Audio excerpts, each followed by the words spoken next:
世界のジャパンチャンネルへようこそ。ナビゲーターのエリです。皆さんが学生時代に楽しみにしていたことは何ですか？給食の時間だったり、昼休みの時間だったり、運動会だったりと、それぞれあるかと思いますが、中には授業中に楽しみを見出していた人もいるのではないでしょうか。今回は真面目な日本人が学校でこんな面白いことをしてるなんてと話題になっていましたので、それに対する海外の人々の反応と合わせてご紹介します。この動画では今まで知らなかったことや参考になる情報をたくさん盛り込んでいますので、ぜひチャンネル登録と高評価ボタンを押していただき、動画を楽しんでいってください。それでは行きましょう。授業中にどうしても集中力が途切れてしまい、別のことに気を取られてしまうことってありますよね。勉強が頭に入らない。でも手元にあるのは教科書とノート、筆記用具くらい。そんな時、ちょっとしたいたずら心で教科書に落書きをしちゃいませんでしたか？偉人の顔にひげを足してみたり、吹き出しをつけてセリフを言わせてみたりと、書いているうちについつい創作意欲が爆発してしまうことも。そんな日本の学生が書いた教科書の落書きがネット上に公開されると、海外の人たちからは様々な感想が寄せられました。まずはその作品の数々をざっと見ていきましょう。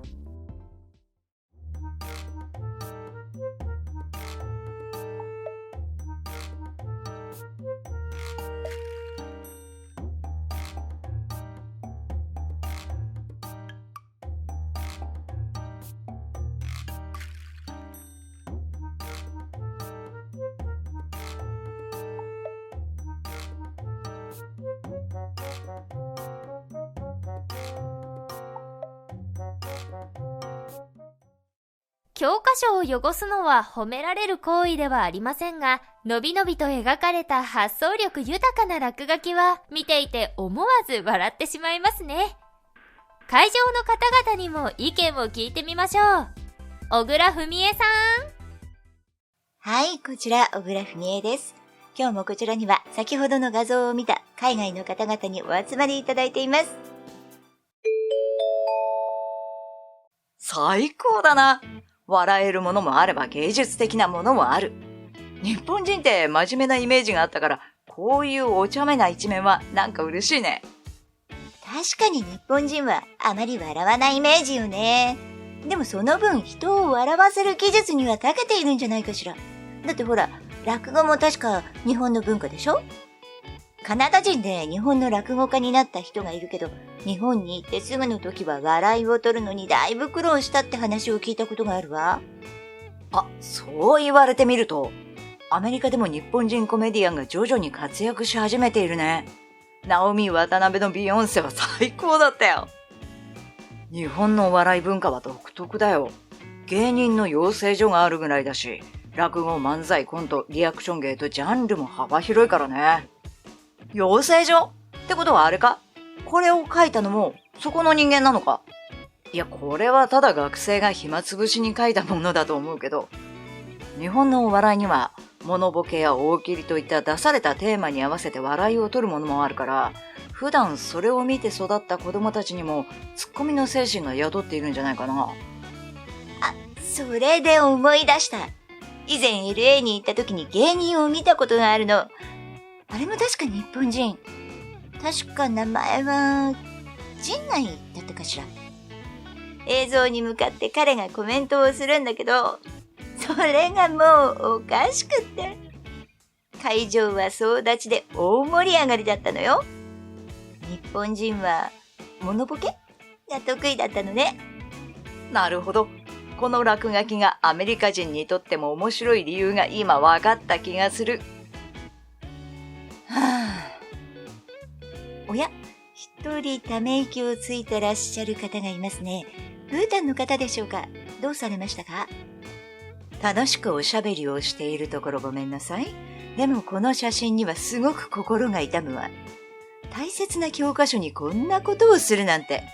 日本の学校ではこんなことをしても停学処分にならないの？なんで？ただの落書きじゃないか。ブータンの学校では、教科書は学校からの貸し出し品で学年の終わりには返却しなきゃいけないの。だから落書きはおろか書き込みも禁じられているわ。アフリカも厳しいよ。以前にブルンジ共和国では教科書に載っている大統領の顔に落書きをして、女子生徒3人が逮捕されたことがあるんだ。有罪になれば禁錮5年の刑だってさ。やっべえだろ。まあ逮捕まではされなくても、退学処分は免れないだろうね。そういうのは確かにあるかもしれないわね。確か日本でも選挙ポスターに落書きすると罰則があった気がするし。まあ僕は校則を破ったことなんてないし、教育が受けられるだけでもすごいことだと思ってるから、教科書に落書きなんて考えたこともないけどね。偉いわ。そう、それでいいのよ。ケニアの未来は明るいわね。そうでしょう。あ、でも以前に一度だけ先生に怒られたことはあったかな。あら、一体何をしたの？それがさ、ひどいんだよ。お母さんから昼ご飯に持たされたマンダジを友達に売っただけなんだ。え？お小遣いが欲しかったんじゃないよ。少しでも生活の足しにしたかったんだ。それに僕だけじゃない。パンにジュースにビスケット。先生に見つからないようにみんなこっそりやってるんだから。国によって事情は様々だな。それよりさ、この落書きを見たとき、みんな何か思わなかった？進撃の巨人にのび太といえば日本のアニメ。そう、僕たちの大好きな日本アニメが登場してくるんだ。日本人は子供の時からアニメの影響を受けているんだな。日本人と落書き、完璧な組み合わせじゃないか。まあ、でも、やっぱり落書きは良くないよな。日本人よ、物は大切にしなきゃダメだぞ。あら？でも私が以前日本に行った時には、街に落書きが一つもなくてびっくりしたぐらいよ。あ、俺もそれ思った。ゴミも全然落ちてなくて驚くほど綺麗だったのを覚えてる。それはおそらく日本人の地道な活動のおかげなんでしょうね。というと？割れ窓理論って聞いたことあるかしら。建物の窓が壊れているのを放置すると、それが誰も注意を払っていないという象徴になってしまい、他の窓も間もなくすべて壊されてしまうという理論よ。僕にはちょっと難しいな。ごめんなさい。つまり簡単に言うと、どんな小さな犯罪も徹底的に取り締まることによって、凶悪犯罪を含めた犯罪全体を減らしていくことができるということらしいの。なるほど。確かに落書きする方も、何も書かれていない真っ白な壁に最初に落書きをするのは気が引けるもんな。日本の街中に落書きが少ないのは、地道な取り締まりと清掃活動を続けていったおかげなのね。この理論には賛否もあるから何とも言えないけどね。でもさ、落書きだって一概に悪いと決めつけるのは良くないぜ。落書きからアーティストが生まれることだってある。例えば、イギリスのブリストル出身で、バンクシーでしょ？それぐらいみんな知ってるわよ。そう、バンクシー。世界には他にも落書きから有名になったアーティストがたくさんいるんだ。ビールス・デッドナ、ブルックル・ラット、インベーダー、レディー・ピンク、ジャン・ミッシェル・バスキア、ブルー、シェパード・フェアリー、オス・ジェメオス、キース・ヘリング、エドワルド・コブラ、ラッシュの絵なんかも素敵ね。すべて予習済みよ。いくら落書きがきっかけで成功した偉人がいたとしても、それを肯定しちゃダメでしょ。でも個人的に今回の作品集には楽しませてもらったわ。そうよ。こんなに綺麗な教科書を使わせてもらってるんだもの。私もこんな絵がいっぱいの教科書を使って勉強がしたかったわ。僕もだよ。いや、今回は落書きがメインの話でしたが、日本の教科書にも注目集まっているようですね。せっかくなので少し触れておきますが、現在の日本では義務教育中の教科書を税金を使って供給しているんです。それはつまり、ただってこと？はい。ただしこれは昭和38年から始まったことで、昭和44年に現在の形になったそうです。だから日本人はみんな新しい綺麗な教科書を使っているのね。そうですね。私たちの大切な税金と子供たちの将来を思う気持ちが込められた教科書ですから、大切にしていきたいですね。ちなみに私は歴史の教科書のザビエルさんがあまりにも寒そうな頭をしてらっしゃったので、紙を書き足してあげましたけどね。やってんな、日本人。なんか優しい。それでは海外の反応は以上になります。小倉文江さん、ありがとうございました。日本の落書きのレベルには驚いていただけたようですが、落書きに対する考え方や教科書に関しては、それぞれのお国柄が顕著に出ていましたね。さて、そんな落書きですが、大人になってからもメモの余白についつい書いてしまった経験がある方もいるかもしれません。そんな人間の習性は古今東西共通のようですよ。例えば、現在のトルコ西部にある都市では、壁に彫られた1500年以上前の落書きが発見されています。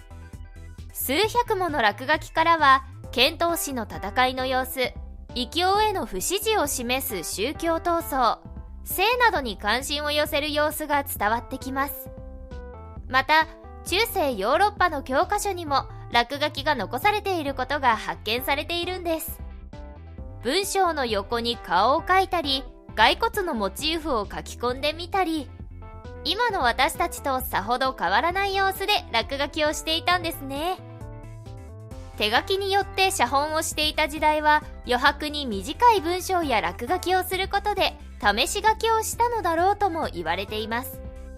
さらに、日本の文豪である太宰治も落書きをすることで有名。実際のノートも公開されていて、太宰はどうやら男性の顔を描くのが好きだったようで、ノートの至るところにとんがり顔の男性が登場します。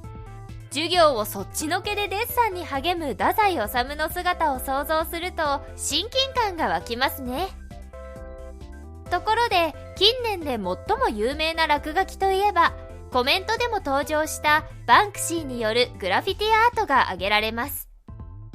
バンクシーはロンドンを中心に活動する正体不明の覆面アーティストで、本名や顔、年齢など彼の実態を知る人がいない謎に包まれた存在です。バンクシーは世界各地に現れては絵を描き上げ、誰にも気づかれず作品を残し、知らない間に立ち去ることから、時には反逆者と呼ばれることも。バンクシーが得意とするのは、主にスプレーを用いて描くグラフィティアート。グラフィティアートとは、電車の車両や高架下の壁など公共の場に描かれる文字及び絵で、ストリートアートとも呼ばれ、その場の所有者や管理者の許可を得ず、ゲリラ的に描かれることが特徴です。一部マニアの間では、描きにくい場所に描かれたものほど高く評価される傾向もあるそうですよ。グラフィティアートの始まりは1960年代末から1970年代、アメリカ・ニューヨークの街の壁や地下鉄などにスプレーやフェルトペンによる落書きが見られるようになったことだと言われていて、中には差別問題など社会的なメッセージ性の強いものもありました。これを芸術だと解釈する人はグラフィティアートと呼び、悪質ないたずらと解釈する人は落書きと呼ぶ、二面性のあるアウトローなアートなのです。実はシンプルな人型デザインでおなじみのキース・ヘリングや実業家の前澤友作が作品を約123億円で購入して話題となったジャン・ミシェル・バスキアもグラフィティアート出身。一般的にグラフィティアートがたくさんある場所は治安が悪そうに見えるため嫌がられる存在で、さらに所有者の許可を得ることなく壁に描くことはもちろん犯罪行為であり、警察に見つかれば器物損壊の罪に問われます。しかし皮肉や社会風刺を織り交ぜたバンクシーのハイレベルなアートは次第に人気を博し、ブラッド・ピットも高額で作品を購入するほど。バンクシーに描かれるとそのものの価値が上がることから、バンクシーは罪に問われることがないどころか、むしろ彼が描いた場所は大切に保存されたり、ぜひバンクシーに描いてほしいと歓迎する声も上がったりと、グラフィティアーティストとしては異例の好待遇を受けている状況です。バンクシーの人気はとどまることを知らず、2021年には過去最高額の約25億円で落札されました。今日のバンクシーの人気によって許可なく描いているものは全て一律で違法なのか、それとも誰が描くかによって判断が変わるのかという世の中の矛盾を人々に突きつけています。落書きといえば、日本を代表する現代美術家の奈良美智の作品が話題になったこともありました。奈良美智は右手を背中に隠して威嚇するような目つきをしている赤い服の少女、ナイフビハインドバックという作品が有名です。そんな奈良市は10年前、ほろ酔い気分で訪れたニューヨークのバーの壁に落書きを残したそうですが、ニューヨークポストによると、競売会社サザビーズが香港で実施したオークションにて、奈良市の作品ナイフビハインドバックが彼の作品としては世界最高額となる約26億9800万円で落札されたことにより、バーの壁の落書きの価値も高まったそうです。メディアが注目した奈良市の落書きには、今ではなんと数億円の価値があると報じられています。このように一見落書きのように見えるものでもアートとして捉えられることもあり、落書きには無限の可能性を感じることができます。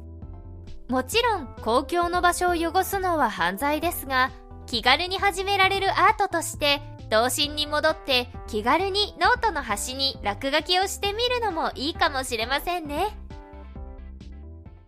動画を最後までご覧いただきありがとうございました。この動画が少しでも良かったなと思っていただけましたら、グッドボタンとチャンネル登録をお願いします。当チャンネルは毎日更新していますので、またのお越しをお待ちしています。